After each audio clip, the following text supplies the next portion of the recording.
అందరికీ welcome back to Annamma talks. So ఈరోజు మా అమ్మ చికెన్ పచ్చడి చేస్తుంది. సో చికెన్ పచ్చడి కోసం ఫస్ట్ మనకు కావాల్సింది చికెన్ అండ్ బోన్లెస్ చికెన్. అది ఇంకా మా అమ్మ జీలకర్ర పౌడర్, ఇంకా ఇదేంటి మమ్మీ మెంతు పౌడర్. సో ఈ మెంతు పౌడర్ రెండు వేయించింది, వాటిని మిక్సీ పట్టాలి. సో చికెన్లో ఇది కూడా వచ్చింది. ఇప్పుడు దీన్ని మేము కాల్చుకొని తింటాం. సో చికెన్ ఫ్రై చేయడానికి ఆయిల్ పోస్తుంది.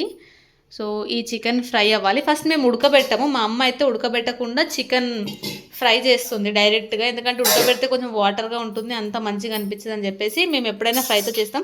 ఒకసారి ఇలా కూడా ట్రై చేయండి.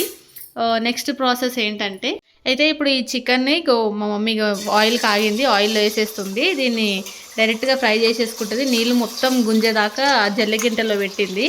సో ఒక పక్క ఛాయ్ అవుతుంది, ఇంకో పక్క చికెన్ పచ్చడి పెడుతుంది. ఇది మాకు కాదు, ఇది ½ కేజీ ఆర్డర్ వచ్చింది. వాళ్ళతో పాటు ఇక మేము కూడా చాలా రోజులైన తినక అని చెప్పేసి పెట్టేసుకుంటాం. సో ఫస్ట్ మొత్తం చికెన్ ఇందులో వేసుకొని బాగా ఫ్రై చేసుకోవాలి.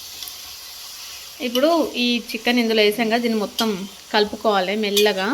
ఎక్కువగా కూడా కలపొద్దు, ఎక్కువగా కలిపితే మొత్తం పీసెస్ అన్నీ విరిగిపోతాయి. ఎందుకంటే ఇది బోన్లెస్ కదా, సో చాలా డెలికేట్గా ఉంటుంది. సో చాలా డెలికేట్గా మెల్లగా కలుపుకోండి.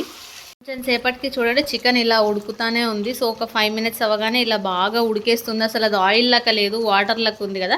కొంచెం సేపు అయిన తర్వాత మనకు చేంజ్ వస్తుంది, చూస్తూ ఉండండి.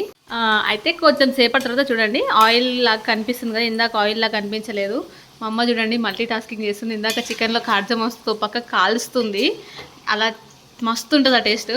ఓ పక్క చికెన్ పచ్చడి కోసం కూడా కష్టాలు పడుతుంది. చూడండి ఆయిల్ మొత్తం బయటకు వచ్చేసింది. సో ఇలా ఇంకొంచెం సేపు వేయించేసుకుంటే మంచిగా రెడీ అయిపోద్ది. మా మమ్మీ ఎల్లిపాయలు గిలుతుంది దాంట్లోకి. ఇందులో ఓల్ గరం మసాలా మొత్తం పెట్టుకుంది. సో లవంగాలు, యాలకులు, బగారాకు ఇవన్నీ చికెన్లో వేస్తుంది. సో చూడండి దగ్గర పడింది, మంచిగా రెడ్గా అవుతున్నా చూడండి. చూడండి మన ముక్కలన్నీ ఇలా రెడ్గా అయ్యేంత వరకు ఉంచుకోవాలి. ఇలా ఉంచుకుంటేనే చాలా రోజుల వరకు ఈ పచ్చడి నిల్వ ఉంటుందంట. నాకు తెలియదు, అమ్మ చెప్తుంది, నేను ఇక్కడ నుంచి చెప్తున్నా.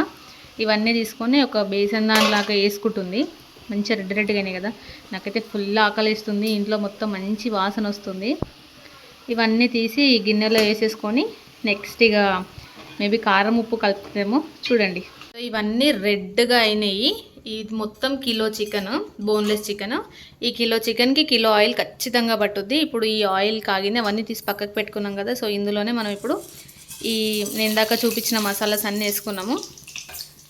మా అమ్మ పొయ్యి బంద్ చేసింది ఎందుకంటే మాడిపోద్ది అని చెప్పేసి, చాలా వేడిగా ఉంది. ఇవన్నీ వేసింది, ఇవన్నీ ఇగో కలిపేస్తున్నాము. ఇప్పుడు ఏమేస్తాం మమ్మీ ఇందులో? సో చల్లగైనంతసేపు వెయిట్ చేద్దాం. మొత్తం చల్లగా అయిపోయింది. ఇప్పుడు ఇందులో వెల్లిపాయ వేస్తుంది. మరీ వేడిగా ఉన్నప్పుడు ఫస్ట్ ఉన్నప్పుడు వేస్తే మొత్తం మాడిపోద్దని ఇప్పుడు వేసిందంట. సో కొన్ని వెల్లిపాయలు కిలో చికెన్కి ఒక 10-20 తీసుకోండి. అందులో ఒక 250 గ్రామ్స్ ఆఫ్ అల్లం వెల్లుల్లి పేస్ట్ వేయండి. కిలోకి 250 గ్రామ్స్ మస్తు అవుద్ది. సో అదంతా వేసేసి మంచిగా కలిపేసుకోవాలి. చూడండి ఇలా ఇవి వేయించుకున్న ముక్కలు. ఇందులో ఫస్ట్ పసుపు వేసుకోవాలి. ఇది మనము అల్లం వెల్లుల్లి పేస్ట్ వేసి పెట్టినాం కదా, చల్లగా కావాలి. అంతసేపు మనము ఇందులో పసుపు వేసుకొని కలుపుకోవాలి. ఇందులోనే మనం ఇప్పుడు కారం వేసుకోవాలి. కారం 5 చెంచాల కారం వేసింది మా అమ్మ. ఇంక ఇందులో జీలకర్ర పొడి, ధనియాల పొడి, ఉప్పు, గరం మసాలా వేసింది. అప్పుడే పట్టింది కదా, ఆ పొడి కూడా వేసేసింది. అది మెంతి పౌడర్ ఆ పక్కన ఉంచింది, మెంతి పౌడర్ కూడా వేసేసుకోవాలి. ఇవన్నీ బాగా కలిపేసుకోవాలి. మంచి కలుపుకుంటే ఏమవుతుందంటే మంచి స్మెల్ వస్తుంది. ఇప్పుడు దీని తర్వాత బాగా కలిపిన తర్వాత ఇంకా నేను పక్కకి నిమ్మకాయలు అన్నీ పిండి పెట్టిన కష్టపడి, ఆ నిమ్మకాయల రసం పోసేస్తుంది. ఇది నా కష్టార్జితము. ఈ నిమ్మకాయలు పోసేసిన తర్వాత మళ్ళీ కలిపేసుకుంటే సూపర్ ఉంటుంది. అయితే మనం ఇందాక మొత్తం వేడి చేసుకున్నాక చల్లగా అయిపోయింది ఆయిల్ మొత్తం. పౌడర్ మొత్తం ఇక ముక్కలకు బాగా పట్టించిన తర్వాత ఇంకా పేస్ట్ మొత్తం మా మమ్మీ ఇంక అందులో కుమ్మరిచ్చింది. మా మమ్మీ ఎప్పుడైనా కొంచెం ఆపుతుంది, ఫస్ట్ టైం మొత్తం వేసేయదు. సో ఇప్పుడు అదంతా పోసింది కదా, అంతా బాగా కలుపుకుంటే స్మెల్ మామూలుగా రాదు. చూడండి